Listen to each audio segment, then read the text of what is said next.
Hello everyone, my name is Jabbar Hussain. Welcome back my YouTube channel study with Hussain.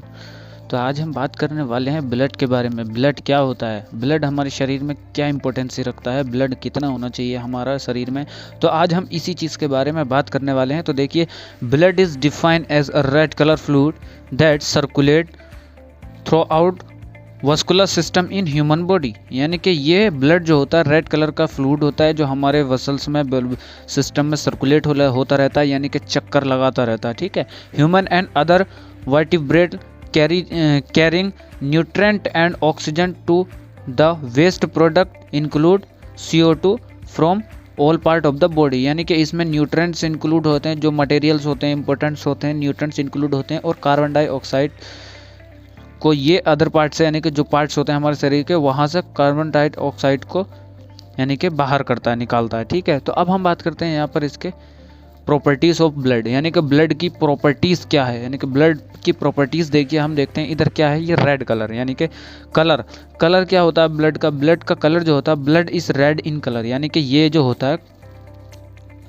Colour में red होता है। तो arterial blood is scarlet red because it's contain more oxygen and venous valve in purple red become of more carbon dioxide. यानी कि arterial, यानी कि जो blood की हम यहाँ देखते हैं कि ये जो हमारी नसेस दिखती हैं ऊपर से, जो हम नसेस हमारी वेन्स दिखती हैं, इसमें जो होता है ये हल्का हमें पर्पल कलर का, यानी कि बैंगनी कलर का दिखाई देता है। तो इसमें इसलिए दिखाई देता है क्योंकि इसमें जो होता है कार्बन डाइऑक्साइड मिक्स होता है, जो ये अदर पार्ट से, अदर टिश्यू से बाहर को लेकर जाता है, यानी कि हार्ट की तरफ को वापस लेकर जाता है, लंग्स की तरफ को, हार्ट की तरफ को लेकर जाएगा, फिर हार्ट हमारे लंग्स की तरफ को लेकर जाएगा। तो वहाँ इसमें जो होता है ये कार्बन डाइऑक्साइड इंक्लूड होता है। लेकिन पूरा जो रेड कलर का होता है बिल्कुल, वो इस मसल्स के अंदर आर्टरीज होती हैं, मोटी मोटी आर्टरीज होती हैं, उसमें होता है, उसमें जो होता है वो रेड कलर का होता है। ठीक है। तो अब हम इधर देखते हैं वॉल्यूम, यानी कि इसका वॉल्यूम कितना होना चाहिए। यानी कि average volume of blood is normal adult in 5 litre. यानी कि जो एवरेज ह्यूमन अडल्ट होता है, यानी कि यंग जो मेल होता है या फीमेल होता है, यानी कि कोई यंग मनुष्य होता है, ह्यूमन होता है, उसमें 5 लीटर जो होता है वो ब्लड होता है। In a newborn baby then volume is 450 ml। यानी कि जो न्यू बोर्न बेबी होता है, यानी कि जो बच्चा जन्म लेता है, तो उसमें 450 ml होता है। It is increase during growth and the reach 5 litre, यानी कि 5 litre at the time of the puberty. यानी कि ये जवान होने के दौरान जब इसकी ग्रोथ होते रहती है और ये एक अडल्ट बन जाता है, अडल्ट हो जाता है बच्चा पूरा, तो उसमें 5 लीटर पूरा ब्लड हो जाता है। ठीक है। अब हम यहाँ देखते हैं कि पीएच क्या, पीएच इज़ अ नॉर्मल और normal pH of the blood 7.5। अब हम ये देखते हैं कि पीएच क्या होता है। पीएच जो होता है, पीएच एक ऐसा मतलब एल्कलाइन और एसिड को नापने का एक पिगमेंट होता है, यानी कि एक पिगमेंट होता है, ऐसा मतलब एक प्रोसेस होती है जिससे हमें पता लगता है कि ये मतलब इससे ज़्यादा है तो एल्कलाइन है, इससे कम है तो एसिडिक है। अब हम यहाँ देखते हैं कि कंपोजिशन ऑफ ब्लड, यानी कि ब्लड का कंपोजिशन क्या है। ब्लड का जो इसमें होता है, ब्लड सेल्स होती हैं। ब्लड सेल्स कौन कौन सी होती हैं? There are 3 type of blood cells, यानी कि यहाँ 3 तरह की सेल्स होती हैं, RBC, WBC and platelets. RBC जो होती हैं जिसे हम एरिथ्रोसाइट बोलते हैं, WBC को हम ल्यूकोसाइट बोलते हैं, और प्लेटलेट्स को हम बोलते हैं thrombocyte. In blood include plasma and cell, यानी कि प्लाज्मा और सेल्स इंक्लूड होती हैं इसमें। ठीक है। तो अब हम यहाँ देखते हैं कि प्लाज्मा क्या होता है।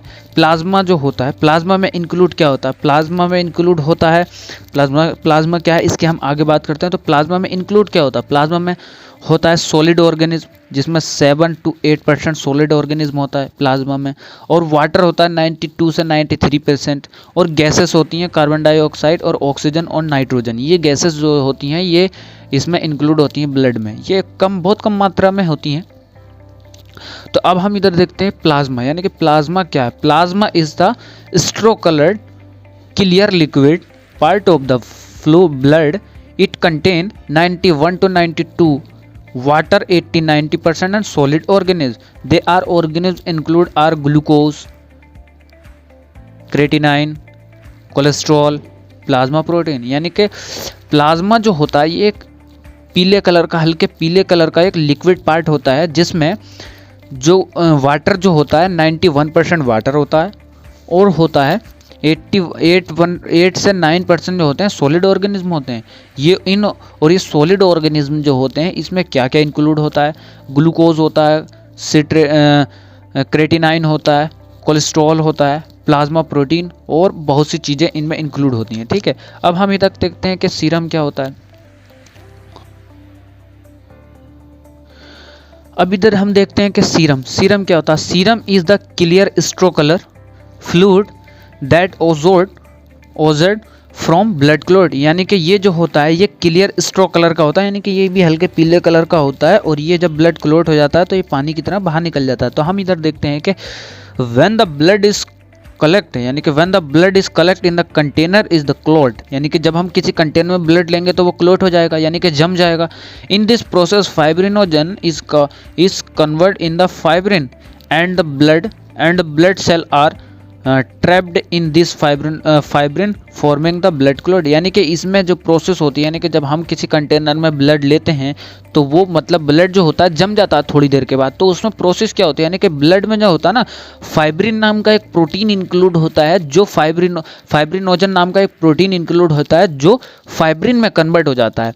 जब फाइब्रिन में कन्वर्ट हो जाता है यानी कि जब उसे ऑक्सीजन मिलेगी, फाइब्रिनोजन जब ऑक्सीजन की कंपोजिशन में आएगा, यानी कि बाहर की जब उसे हवा लगेगी, ऑक्सीजन और गैसेस लगेंगी उसको बाहर से, तो ये जो होगा ये फाइब्रिन में कन्वर्ट हो जाएगा। फाइब्रिन में कन्वर्ट हो जाएगा तो ब्लड जो हो जाएगा क्लोट हो जाएगा। ब्लड जब क्लोट हो जाएगा तो ये फाइब्रिनोजन होने के बाद ब्लड क्लोज हो जाएगा। फिर कुछ देर बाद ये होता है कि after about 40 minute serum oozes out the blood clot, यानी कि जब 40 मिनट के बाद जब ब्लड पूरा क्लोट हो जाता है, हम देखते हैं कि हमारे शरीर यहाँ पर कोई चोट लग जाती है, देखते हैं हम यहाँ पर कहीं चोट लग जाती है, कुछ लग जाता है, तो थोड़ी देर के बाद तो ब्लड जम जाता है। फिर कुछ देर के बाद यानी कि लगभग आधे घंटे के बाद, 40 मिनट के बाद, 45 मिनट के बाद ये होता है कि यहाँ से एक पानी जैसा रिसाव होता है, हल्का हल्का पानी जैसा रिसाव होता है। वो बिल्कुल मतलब जैसे कि हमारी लार होती है इस तरह का पानी निकलने लगता है। ठीक है, तो उसे ही हम ओजोज बोलते हैं। ठीक है, अब हम इधर बात करने वाले हैं फंक्शन ऑफ ब्लड, यानी कि ब्लड के फंक्शन क्या होते हैं। तो ये देखते हैं कि न्यूट्रेटिव फंक्शन, यानी कि nutritive substance like glucose, amino acid, lipids, vitamins derived from the digested food are absorb from the intestinal tract and the carry by the blood to the different part of the body, यानी कि nutrient जो होते हैं जब हम कोई चीज़ खाते हैं, जैसे ग्लूकोज हमने लिया, एमिनो एसिड लिया और लिपिड लिया, विटामिन्स लिया, फैट लिया और मिनरल्स लिए, जब भी हम कोई चीज़ खाना खाते हैं तो ये सब प्रोडक्ट जो होते हैं इसमें इंक्लूड होते हैं। जब हम कोई भी खाना लेते हैं सब में मतलब ये ग्लूकोज, एमिनो एसिड मतलब मिक्स होते हैं खाने में, हम खाने के किसी न किसी रूप में हम लोगों को मिलते रहते हैं। तो ये जो होते हैं जब ये हमारे स्टमक में जाते हैं, यानी कि गैस्ट्रोइंटेस्टाइनल में जाते हैं, तो ये एब्जॉर्ब हो जाते हैं, इंटेस्टाइन के थ्रू एब्जॉर्ब हो जाते हैं, कुछ स्टमक के थ्रू एब्जॉर्ब होते हैं, तो बहुत मतलब हमारे गैस्ट्रोइंटेस्टाइनल के थ्रू ये एब्जॉर्ब कर लेते हैं ये न्यूट्रिएंट्स, और ये न्यूट्रिएंट जो होते हैं ब्लड के थ्रू डिफरेंट पार्ट में जाते हैं। तो ये होता है न्यूट्रेटिव फंक्शन।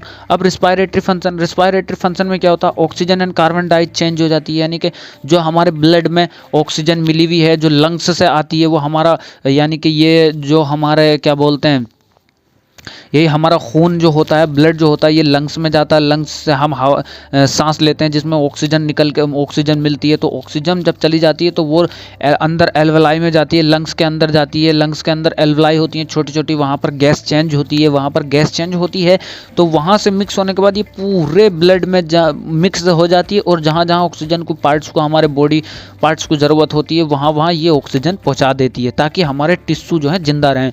और वहाँ से जो टिश्यू से कार्बन डाइऑक्साइड होती है, यानी कि जो चेंज होती है, जो हम यहाँ पर देखते हैं जो ये नीली नीली हमको दिखाई देती हैं हाथ में, तो ये जो होती है कार्बन डाइऑक्साइड इंक्लूड होती है इसमें। तो कार्बन डाइऑक्साइड बाहर निकल जाती है इससे ऑक्सीजन के थ्रू। ठीक है, तो ये रेस्पिरेटरी सिस्टम में भी ब्लड के थ्रू निकल जाती है। ठीक है, तो enzyme and hormones also transport, यानी कि एंजाइम्स जो होते हैं और हार्मोन्स जो होते हैं इनको भी ट्रांसपोर्ट करता है।